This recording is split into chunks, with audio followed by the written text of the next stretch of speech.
Comme promis, je vous propose une petite correction vidéo de l'exercice 3 du TDT 3T4, celui que vous deviez me rendre lundi. Donc vous avez eu normalement le poly corrigé, on va le regarder ensemble et puis le commenter ou détailler des calculs qui auraient pu poser problème. Alors, dans cet exercice, on s'intéresse à un système physique en contact avec un thermostat, donc classique en thermodynamique statistique. Ce système peut se trouver dans deux états non dégénérés. Donc non dégénéré, ça veut dire que l'énergie de la particule caractérise entièrement son état.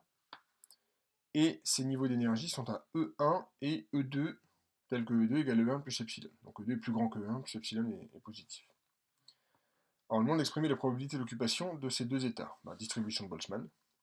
Donc classiquement, c'est exponentielle de moins le niveau d'énergie sur kBt divisé par la somme des différentes exponentielles qui constituent la fonction de partition. Donc ici, j'ai fait un petit raccourci de calcul qu'on va détailler. Si je remplace E1 et E2 par leur expression, ça me donne P1 égale exponentielle de moins E1 sur kBt divisé par exponentielle de moins E1 sur kBt plus exponentielle de moins E1 plus epsilon sur kBt.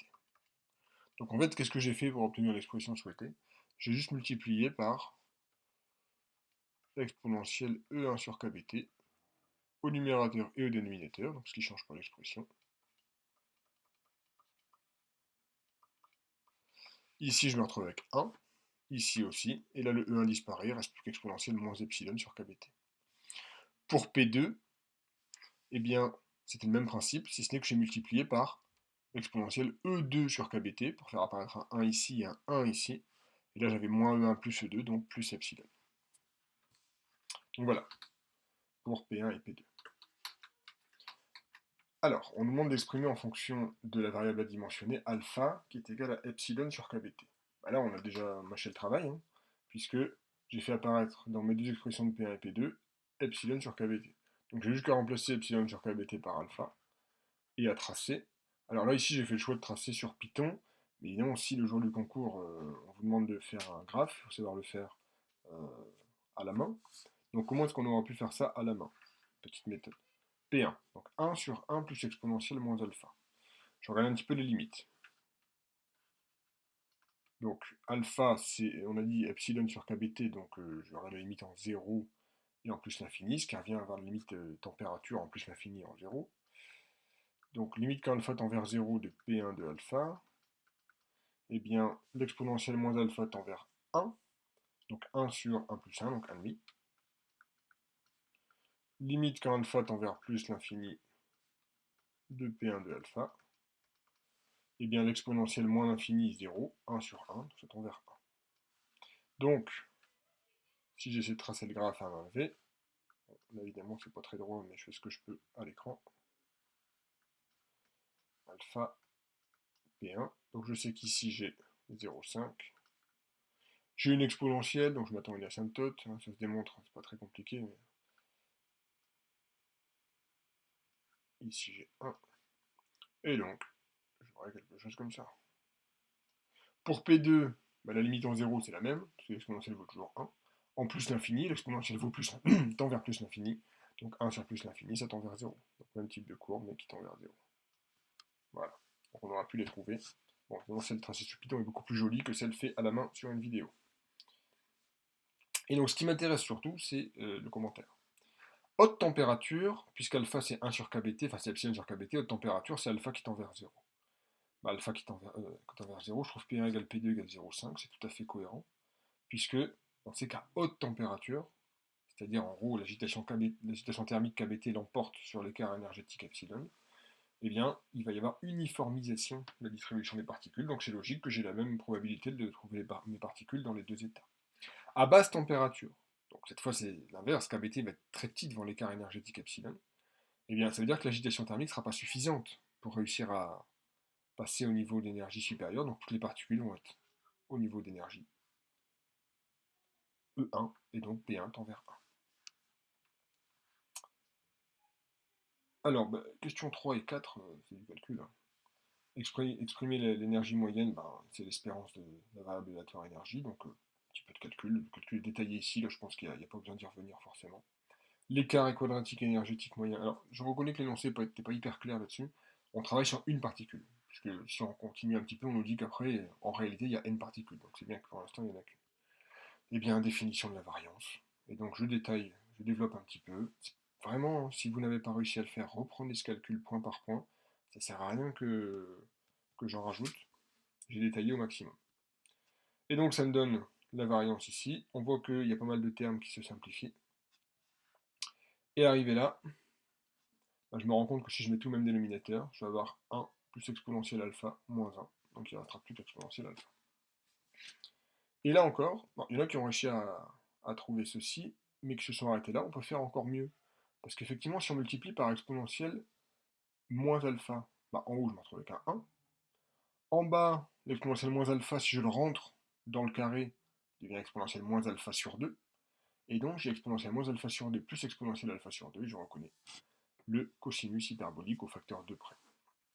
Et donc, on a finalement une explosion très très simple de la variance, enfin de l'écart quadratique énergétique moyen, qui est égal à epsilon sur 2 cosinus hyperbolique de alpha sur 2. J'insiste sur ce calcul. J'avais dit en classe, évidemment, il faut savoir commenter, comprendre pourquoi la capacité thermique varie de telle façon, pourquoi l'énergie moyenne varie de telle façon, etc. Il n'empêche que sur un sujet de thermostat, on vous demandera ce genre de calcul. Donc ce serait dommage de coincer là pour un problème purement calculatoire qui est vraiment, vraiment pas compliqué dans le fond. Donc reprenez-le tranquillement. Alors, on nous demande de tracer l'allure des variations du rapport delta E sur epsilon, donc en fait de 1 sur 2 cos h de alpha sur 2, donc à nouveau en calculant des limites, on peut facilement le tracer à la main. Et, petite faute de phrase marquée en constante au lieu de en constate. Encore une fois, ce qui nous importe le plus, c'est le commentaire, qui est tout à fait logique. À faible température. Donc faible température, c'est alpha élevé. Eh bien, je vais avoir peu de fluctuations, parce qu'en fait, pour les faibles températures, l'essentiel des particules sont au niveau 1. Il n'y a pas assez d'agitation thermique pour passer au niveau 2. Donc en fait, l'énergie moyenne, c'est à peu près E1, et très très très peu de fluctuations. Par contre, lorsque la température est élevée, donc lorsque l'agitation thermique commence à l'emporter, on a dit il y a uniformisation, et donc s'il y a uniformisation des probabilités, une particule a autant de chances de trouver sur le niveau 1 que sur le niveau 2. Donc elle va fortement fluctuer entre les deux. Donc un écart quadratique énergétique qui est important. Alors la question 5, je l'ai pas refaite, parce que c'est exactement la démonstration du cours.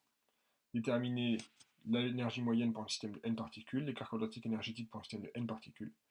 On a montré que le rapport delta E sur EM, en fait, étant 1 sur racine de n, ce qui explique que, à l'échelle macroscopique, eh bien, les grandeurs thermodynamiques sont parfaitement définies parce que la fluctuation devient extrêmement faible. Imaginez si on a 10 puissance 20 particules, ce qui n'est pas grand-chose, hein. 10 puissance 20 particules, c'est même pas une millimole. Eh bien, j'ai déjà du 1 sur 10 puissance 10 pour cet écart quadratique relatif. Et donc, c'est tout à fait cohérent d'arriver à la conclusion que les grandeurs thermodynamiques macroscopiques sont parfaitement définies. Alors, la capacité thermique, définition, c'est la dérivée d'énergie moyenne par rapport à la température. Je n'essaye pas le calcul de dérivée, hein, je vous donne le résultat, il n'est vraiment pas compliqué non plus. Là, à un moment, si vous n'avez pas réussi, il faut réessayer, vous savez faire une dérivée quand même, ce ne sont que des exponentielles, hein, il n'y a rien de bien compliqué. Donc on retrouve un résultat qu'on a vu en classe, c'est que la capacité thermique est directement reliée à l'écart quadratique énergétique moyen. À nouveau, on trace, à nouveau, on commente. Alors qu'est-ce qu'on constate?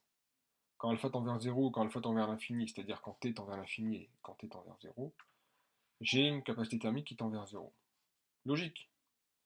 Quand alpha tend vers 0, ça veut dire t tend vers l'infini, uniformisation. Donc P1 et P2 tendent déjà vers 0,5, j'ai beau augmenter la température, ils tendront toujours vers 0,5. Donc je ne vais plus changer la valeur de l'énergie moyenne. Donc une capacité thermique qui tend vers 0. Quand la température tend vers 0, eh bien on a dit le seul niveau peuplé c'est niveau E1, il va falloir quand même bien augmenter la température pour commencer à peupler le niveau E2. Donc à faible température, j'ai beau changer un peu la température, ça ne change absolument pas l'énergie du système. Et on trouve qu'il y a un maximum en fait à alpha un petit peu supérieur à 2, 2, 2,5. Et donc ça veut dire qu'à ce moment-là, l'agitation thermique est suffisante pour que des particules passent au niveau d'énergie E2, alors pas toutes les particules, P1 reste supérieur à P2, mais une variation de température va influer significativement sur l'énergie moyenne du système. Et on a terminé cet exercice. Donc, c'est classique en fait. Vraiment cet exercice-là, c'est un système à deux niveaux. Alors il n'est pas contextualisé hein, pour le coup, c'est un système parfaitement théorique. Sur un sujet, il sera plus contextualisé, mais les questions, vous les retrouverez. C'est-à-dire calculer l'énergie moyenne, commenter le rapport delta E sur E quand j'ai un grand nombre de particules, calculer la capacité thermique, commenter l'allure de la courbe. C'est des questions classiques de physique statistique. Donc tout ce que vous n'avez pas réussi à faire, surtout reprenez-le.